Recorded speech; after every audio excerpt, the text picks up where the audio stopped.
Hi hello ವೀಕ್ಷಕರೇ, ನಮಸ್ಕಾರ friends. ಈ ಒಂದು ನನ್ನ ಯೂಟ್ಯೂಬ್ ಚಾನಲ್ಗೆ ನಿಮಗೆ ಆತ್ಮೀಯವಾದಂತೆ ಸ್ವಾಗತಗಳು ವೀಕ್ಷಕರೇ. ಇವತ್ತು ಕೂಡ ಹೇರ್ ಗ್ರೋತ್ ಸಲುವಾಗಿ ಒಂದು ಬೆಸ್ಟ್ ಆದಂಥ ರೆಮಿಡಿಯನ್ನು ತೊಗೊಂಡು ಬಂದಿದ್ದೀನಿ. ಯಾರಿಗೆಲ್ಲ ತುಂಬಾ ಹೇರ್ ಫಾಲ್ ಸಮಸ್ಯೆ ಆಗ್ತಾ ಇದೆ, ಆ ಕೂದಲು ಒಳ್ಳೆ ರೀತಿಯಲ್ಲಿ ಬೆಳೀತಾ ಇಲ್ಲ, ಹಾಗೂ ತುಂಬಾ ಹೇರು ಡ್ಯಾಮೇಜ್ ಆಗಿದೆ, ಸ್ಪ್ಲಿಟಲ್ಸ್ ಆಗಿದೆ, ಆ ಒಂದು ಸಾಫ್ಟ್ನೆಸ್ ಇಲ್ಲ ಅಂದರೆ ಖಂಡಿತವಾಗಲೂ ಇವತ್ತಿನ ಈ ಒಂದು ರೆಮಿಡಿ ನಿಮ್ಮ ಸಲುವಾಗೇ ಇದೆ. ಎಷ್ಟೇ ನೀವು ದುಬಾರಿ ಹಣವನ್ನು ಖರ್ಚು ಮಾಡಿಕೊಂಡು ಯಾವುದೇ ರೀತಿಯಾದ ಕೆಮಿಕಲ್ ಸೀರಮ್ ಅಥವಾ ಡೈ ಹಚ್ಕೊಂಡ್ರೂ ಸಹ ಇಂಥ ಒಂದು ರಿಸಲ್ಟ್ ನಿಮಗೆ ಸಿಗೋದಿಲ್ಲ. ನಮ್ಮ ಅಡುಗೆ ಮನೆಯಲ್ಲಿರುವಂಥ ವಸ್ತುಗಳನ್ನು ಬಳಸ್ಕೊಂಡು ಇವತ್ತಿನ ಈ ಒಂದು ಬೆಸ್ಟ್ ಆದಂಥ ರೆಮಿಡಿ ಹೇಳ್ಕೊಡ್ತಾ ಇದ್ದೀನಿ. ಖಂಡಿತವಾಗ್ಲೂ ಇದನ್ನು ನೀವು ರೆಗ್ಯುಲರ್ ಆಗಿ ಬಳಸ್ತಾ ಬಂದರೆ ನಿಮ್ಮ ಕೂದಲುದ್ರ ಸಮಸ್ಯೆಗೆ ಫುಲ್ ಸ್ಟಾಪ್ನೇ ಹಚ್ಕೊಳ್ಬೋದು. ಆ ಒಂದು ರೆಮಿಡಿ ಯಾವ ರೀತಿಯಾಗಿ ಮಾಡ್ಕೊಳ್ಳೋದಂತ ಬನ್ನಿ ವೀಕ್ಷಕರೇ ಇವತ್ತು ತೋರಿಸ್ಕೊಡ್ತೀನಿ. ಅದಕ್ಕೋಸ್ಕರ ನೋಡಿ, ಮೊದಲು ಒಂದು ಪಾತ್ರೆಯನ್ನು ತೊಗೊಂಡಿದ್ದೀನಿ. ಅದ್ರ ಒಳಗಡೆ ಒಂದು ಫುಲ್ ಗ್ಲಾಸಷ್ಟು ಇವಾಗ ನಾನು ಕುಡಿಯೋ ನೀರನ್ನು ಹಾಕ್ಕೊಂಡಿದ್ದೀನಿ ವೀಕ್ಷಕರೇ. ಈ ಒಂದು ರೆಮಿಡಿ ನಾನು ವಾರಕ್ಕೆ 2 ಸಲ ಅಥವಾ 1 ಸಲ ನೀವು ರೆಗ್ಯುಲರಾಗಿ ಮಾಡ್ತಾ ಬಂದರೆ ಸಾಕು. ನಿಮಗೆ ಎಷ್ಟೇ ಹೇರ್ ಫಾಲ್ ಸಮಸ್ಯೆ ಇರಲಿ, ಕೂದಲು ಡ್ಯಾಮೇಜ್ ಆಗಿರಲಿ ಅಥವಾ ಯಾವುದೇ ಹೇರ್ ಪ್ರಾಬ್ಲಮ್ ಇರಲಿ, ಖಂಡಿತವಾಗ್ಲೂ ಪರಿಹಾರ ಸಿಗುತ್ತೆ. ಇವಾಗ ನೋಡಿ, ನೀರು ಸ್ವಲ್ಪ ಬಿಸಿ ಆದಮೇಲೆ ಅದರಲ್ಲಿ ನಾನು ಹಾಫಷ್ಟು ಈರುಳ್ಳಿನ ಕಟ್ ಮಾಡ್ಕೊಂಡು ಹಾಕ್ಕೊಂಡಿದ್ದೀನಿ. ಹೌದು ವೀಕ್ಷಕರೇ, ಈರುಳ್ಳಿ ತುಂಬಾ ಒಂದು ಬೆಸ್ಟ್ ಆದಂಥ ಇಂಗ್ರೀಡಿಯೆಂಟ್ ಇದೆ ಹೇರ್ ಫಾಲ್ನ ಕಂಟ್ರೋಲ್ ಮಾಡೋದಕ್ಕೆ. ನೋಡ್ತಾ ಇರ್ಬೋದು ನೀವು, ಮಾರ್ಕೆಟ್ನಲ್ಲಿ ಸಾವಿರಾರು ರೂಪಾಯಿಗಳನ್ನು ಖರ್ಚು ಮಾಡಿಕೊಂಡು onion serums, onion hair oil ಬರ್ತಾ ಇದ್ದಾವೆ. ಸೊ ಆ ಎಲ್ಲ ಬಳಸೋ ಅಗತ್ಯ ನಿಮಗಿಲ್ಲ, ಬರೀ ಈ ಒಂದು ಮನೆ ಮದ್ದನ್ನು ಬಳಸ್ಕೊಳ್ಳಿ ಸಾಕು. ಆಮೇಲೆ ಇಲ್ಲಿ ನಾನು ಕರಿಬೇವನ್ನು ಕೂಡ ಹಾಕ್ಕೊಂಡಿದ್ದೀನಿ. ಕರಿಬೇವಂತೂ ನಿಮ್ಮೆಲ್ಲರಿಗೆ ಗೊತ್ತಿದೆ, ನ್ಯಾಚುರಲ್ ಆಗಿ ಹೇರ್ ಫಾಲ್ ಕಂಟ್ರೋಲ್ ಮಾಡುತ್ತೆ, ಪ್ರೀಮೆಚೂರ್ ಗ್ರೇ ಹೇರನ್ನು ತಡೆಯುವಂಥ ಶಕ್ತಿ ಇಟ್ಕೊಳ್ಳುತ್ತೆ. ಆಮೇಲೆ ಇಲ್ಲಿ ನಾನು 1 ಟೇಬಲ್ ಸ್ಪೂನ್ ಆಫ್ ರೈಸ್ ಅಂದರೆ ಅಕ್ಕಿಯನ್ನು ಹಾಕ್ಕೊಂಡಿದ್ದೀನಿ. ನ್ಯಾಚುರಲ್ ಆಗಿ ಕೂದಲನ್ನ ಶೈನಿ ಆಗಿ ಮಾಡುವಂಥ ಕೆಲಸ ಮಾಡುತ್ತೆ. ಇದು ಒಂದು ಹೈಲೈಟರ್ ರೀತಿಯಾಗಿ ಇದು ವರ್ಕ್ ಮಾಡುತ್ತೆ. ಆಮೇಲೆ 1 ಟೇಬಲ್ ಸ್ಪೂನ್ ಆಫ್ ಕಲೋಂಜಿ ಹಾಕ್ಕೊಂಡಿದ್ದೀನಿ. ನೆಕ್ಸ್ಟು 1 ಟೇಬಲ್ ಸ್ಪೂನ್ ಆಫ್ ಇಲ್ಲಿ ನಾನು ಮೆಂತ್ಯಕಾಳು ಹಾಕ್ಕೊಂಡಿದ್ದೀನಿ. ಇಲ್ಲಿ ನೋಡಿ ವೀಕ್ಷಕರೇ, ಹಾಕಿರುವಂಥ ಪ್ರತಿ ಒಂದು ಇಂಗ್ರೀಡಿಯೆಂಟ್ ಸುಲಭವಾಗಿ ನಮ್ಮ ಅಡುಗೆ ಮನೆಯಲ್ಲೇ ಸಿಗುತ್ತೆ. ಸೊ ಇದಕ್ಕೆ ನಿಮಗೆ ಯಾವುದೇ ಹಣ ಖರ್ಚು ಮಾಡ್ಕೊತಾರೋ ಅಗತ್ಯ ಕೂಡ ಇಲ್ಲ. ಆಮೇಲೆ 1 ಟೇಬಲ್ ಸ್ಪೂನ್ ಆಫ್ ಟೀ ಪುಡಿನ ಹಾಕಿದ್ದೀನಿ.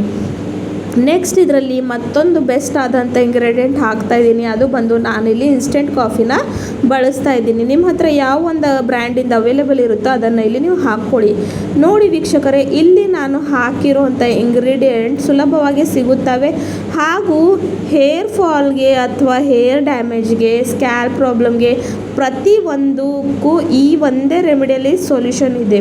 ನೀವು ಬೇರೆ ಬೇರೆ ರೆಮಿಡೀಸ್ ಮಾಡ್ಕೊಂಡು ಅಪ್ಲೈ ಮಾಡ್ಕೊಳ್ಳೋ ಅಗತ್ಯ ಇಲ್ಲ. ಜಸ್ಟ್ ಇದನ್ನು ಒಂದೇ ನೀವು ಕಂಟಿನ್ಯೂಸ್ ಆಗಿ ಬಳಸಿದ್ರೆ ಸಾಕು, ನಿಮಗೆ ಇರುವಂಥ ಪ್ರತಿ ಒಂದು ಹೇರ್ ಪ್ರಾಬ್ಲಮಿಂದ ನೀವು ಪರಿಹಾರನ ಪಡ್ಕೊಳ್ಬಹುದು ವೀಕ್ಷಕರೇ. ಸೊ ನೋಡಿ, ತುಂಬಾ ಸುಲಭವಾಗಿ ಇದನ್ನು ನಾವು ಮಾಡ್ಕೊಳ್ಬಹುದು. ತಲೆ ಸ್ನಾನ ನೋಡಿ ವಾರಕ್ಕೆ 2 ಸಲ ಅಂತೂ ಮಾಡೇ ಮಾಡ್ತೀವಿ, ಅಥವಾ 1 ಸಲ ಅಂತೂ ಮಾಡೇ ಮಾಡ್ತೀವಿ. ಸೊ ತಲೆ ಸ್ನಾನಕ್ಕೂ ಮುಂಚೆ ಬರೀ ಒಂದು 20 ನಿಮಿಷ ಮೊದಲು ಇದನ್ನು ಅಪ್ಲೈ ಮಾಡಿಕೊಂಡ್ರೆ ಸಾಕು. ನಿಮಗೆ ರಿಸಲ್ಟ್ ಎಷ್ಟು ಒಳ್ಳೆ ರೀತಿಯಲ್ಲೇ ಪಡ್ಕೊಳ್ತೀರಾ ಅಂದರೆ ಹೇಳೋಕ್ಕೆ ಆಗೋದಿಲ್ಲ. ಆದರೆ ಏನು ಮಾಡಬೇಕಂದ್ರೆ ರೆಗ್ಯುಲರ್ ಆಗಿ ಇದನ್ನು ಸ್ವಲ್ಪ ದಿನ ಬಳಸಬೇಕು. ನೀವು 1 ಸಲ ಯೂಸ್ ಮಾಡಿಕೊಂಡು ರಿಸಲ್ಟ್ ಸಿಕ್ಕಿಲ್ಲ ಅಂದರೆ ಯಾರಿಗೂ ಏನು ಮಾಡೋಕ್ಕೂ ಆಗೋದಿಲ್ಲ. ಯಾವುದೇ ಒಂದು ರೆಮಿಡಿ ನೋಡಿ ಫ್ರೆಂಡ್ಸ್, ಕಂಟಿನ್ಯೂ ಆಗಿ ಸ್ವಲ್ಪ ದಿನ ಬಳಸಿದ್ರೆ ಅದರದ್ದೇನು ಉಪಯೋಗ, ಅದರದ್ದೇನು ಬೆನಿಫಿಟ್ ಅಂತ ನಮಗೆ ಸಿಗುತ್ತೆ. ಸೊ ರೆಗ್ಯುಲರ್ ಆಗಿ ಇದನ್ನು ನೀವು ಬಳಸ್ಕೊಂಡು ನೋಡಿ, 1 ತಿಂಗಳ ಒಳಗಡೆ ನಿಮ್ಮ ಕೂದಲಾರಕ್ಕೆ ಎಷ್ಟು ಒಳ್ಳೆ ರೀತಿಯಲ್ಲಿ ಬೆಳೆಯುತ್ತೆ ಅಂತ ನೋಡಿ ನೀವು ಆಶ್ಚರ್ಯ ಪಡ್ಕೊಳ್ತೀರಾ. ಇವಾಗ ನೋಡಿ, ಇದನ್ನು ಚೆನ್ನಾಗಿ ಬಾಯ್ಲ್ ಆಗೋಕ್ಕೆ ಬಿಡ್ತಾಯಿದ್ದೀನಿ. 1 ಗ್ಲಾಸಷ್ಟು ನೀರೇನು ತೊಗೊಂಡಿದ್ದೀನ ಅದು ಕುದ್ದು ಹಾಫ್ಗೆ ಉಳಿಬೇಕು, ಹಾಗೂ ಹಾಕಿರುವಂಥ ಇಂಗ್ರೀಡಿಯೆಂಟ್ ತಮ್ಮ ಪೋಷಕಾಂಶವನ್ನು ಈ ನೀರಲ್ಲಿ ಬಿಡುಗಡೆ ಮಾಡಬೇಕು ವೀಕ್ಷಕರೇ. ಅಲ್ಲಿವರೆಗೂ ಇದನ್ನು ನಾವು ಚೆನ್ನಾಗಿ ಬಾಯ್ಲ್ ಮಾಡ್ಕೊಳ್ಬೇಕು. 5 ನಿಮಿಷದಲ್ಲಿ ರೆಡಿ ಮಾಡ್ಕೊಳ್ಬಹುದು ಈ ಒಂದು ರೆಮಿಡಿನ. ಜಸ್ಟ್ ನೀವು ಬಾತ್ಗೆ ಹೋಗ್ತಾ ಇದ್ದೀರ ಅಂದರೆ ಸಾಕು, 10 ನಿಮಿಷ ಮೊದಲು ಇದನ್ನು ರೆಡಿ ಮಾಡ್ಕೊಂಡು ಹಚ್ಕೊಳ್ರಿ ಸಾಕೆ. ಯಾವುದೇ ನಿಮಗೆ ದುಬಾರಿ ಹಣ ಖರ್ಚು ಮಾಡೋ ಅಗತ್ಯ ಇಲ್ಲ, ಯಾವುದೇ ಕೆರಟಿನ್ ಟ್ರೀಟ್ಮೆಂಟ್ ತಗೊಳ್ಳೋ ಅಗತ್ಯ ಇಲ್ಲ, ಏನೂ ಇಲ್ಲ. ಎಲ್ಲ ಒಂದಕ್ಕೂ ಪರಿಹಾರ ಈ ಒಂದೇ ರೆಮಿಡಿಯಲ್ಲಿ ಇಲ್ಲಿ ಇದೆ ವೀಕ್ಷಕರೇ. ನೋಡಿ, ಇವಾಗ ಇದು ಚೆನ್ನಾಗಿ ಬಾಯ್ಲ್ ಆಗಿದೆ. ಈ ಒಂದು ಸ್ಟೇಜ್ನಲ್ಲಿ ಏನು ಮಾಡ್ತೀನಿ ಅಂದರೆ ಇದನ್ನು ಚೆನ್ನಾಗಿ ಬಾಯ್ಲ್ ಮಾಡಿಕೊಂಡು ಇವಾಗ ನಾನು ಇದಕ್ಕೆ ಗ್ಯಾಸಿನ ಫ್ಲೇಮ್ನ ಆಫ್ ಮಾಡಿಕೊಂಡು ಇದನ್ನು ಒಂದು 10 ನಿಮಿಷ ತಣ್ಣಗಾಗೋಕ್ಕೆ ಬಿಡ್ತೀನಿ ವೀಕ್ಷಕರೇ. ತಣ್ಣಗಾದ್ಮೇಲೆ ನೋಡಿ ಯಾವ ರೀತಿ ಇದು ರೆಡಿ ಆಗಿದೆ ಅಂತ. ಸೊ ನೋಡಿ ಇಲ್ಲಿ ಇವಾಗ ತಣ್ಣಗಾಗಿದೆ, ನಾನು ತೋರಿಸ್ತಾ ಇದ್ದೀನಿ. ನೆಕ್ಸ್ಟ್ ಇದನ್ನು ಹೇಗೆ ಯೂಸ್ ಮಾಡೋಂತ ತೋರಿಸ್ಕೊಡ್ತೀನಿ. ಇಲ್ಲಿ ನೋಡಿ ಒಂದು ಬೌಲನ್ನು ತೊಗೊಂಡಿದ್ದೀನಿ, ಆಮೇಲೆ ಇಲ್ಲಿ ನಾನು ಒಂದು ಜಾರನ್ನು ತೊಗೊಂಡು ಇದನ್ನು ಸೋರಿಸ್ಕೊತಾ ಇದ್ದೀನಿ. ಸೊ ಇವಾಗ ಈ ಒಂದು ಪವರ್ಫುಲ್ ಆದಂಥ ಟಾನಿಕ್ನಲ್ಲಿ ಏನು ಮಾಡಬೇಕಂದ್ರೆ, ಯಾವ ಒಂದು ಶಾಂಪೂನ ವೀಕ್ಷಕರೇ ನೀವು ರೆಗ್ಯುಲರಾಗಿ ಬಳಸ್ತೀರಿ ನೋಡಿ, ಕೆಲವೊಮ್ಮೆ ಏನು ಮಾಡ್ತೇವೆ ಅಂದರೆ ರಿಸಲ್ಟ್ ಸಿಗ್ತಾ ಇಲ್ಲ ಅಂತ ಶಾಂಪೂನ ಬದಲಾಯಿಸ್ತೀವಿ. ಆದರೆ ಇಲ್ಲಿ ಶಾಂಪೂ ಬದಲಾಯಿಸೋ ಅಗತ್ಯ ಇಲ್ಲ, ಶಾಂಪೂನ ಹಚ್ಕೊಳ್ಳೋ ರೀತಿ ಬದಲಾಯಿಸಿದ್ರೆ ಸಾಕು, ನಮಗೆ ರಿಸಲ್ಟ್ ಸಿಕ್ಕೇ ಸಿಗುತ್ತೆ. ಸೊ ಯಾವ ಒಂದು ಶಾಂಪೂನ ನೀವು ರೆಗ್ಯುಲರಾಗಿ ಬಳಸ್ತ್ರಲ್ವ ಅದನ್ನು ಇದರಲ್ಲಿ ಹಾಕ್ಕೊಂಡು ಚೆನ್ನಾಗಿ ಮಿಕ್ಸ್ ಮಾಡ್ಕೋಬೇಕು.